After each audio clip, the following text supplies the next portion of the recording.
Ungqongqoshe wezobulungiswa uthi usacutshungulwa umthetho oweseka ukuzimela kwamajaji kuleli zwe.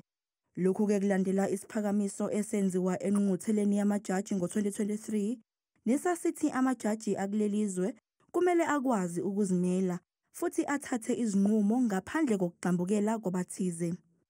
The implementation is going to be after the legislation, so we need to have their buy-in on what goes into the legislation. My target is to say the first quarter of the next financial year, we must have a draft legislation that is being put into the process through cabinet and others. It will depend with what we're getting. Kusenjalo ngenyanga edlule, izimantshi zaseThekwini zabamba imashi ngaphandle kwenkantolo yemantshi yaseThekwini zikhala ngamaholo nangezimo ezingezinhle ezisebenza ngaphansi kwazo. I don't have authority over it. I don't even have any input into it. So what I get is the output that is given for me to implement. So that process, they know themselves that it's with the magistrates.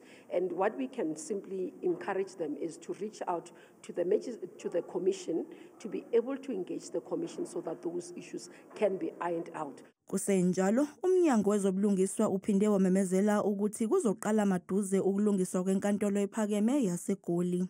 It's bigger pictures that we are looking at for the judiciary precinct, almost like, because you have many courts there, but also for us to be able to contribute as a sector to Johannesburg's inner city that is safe, that is clean.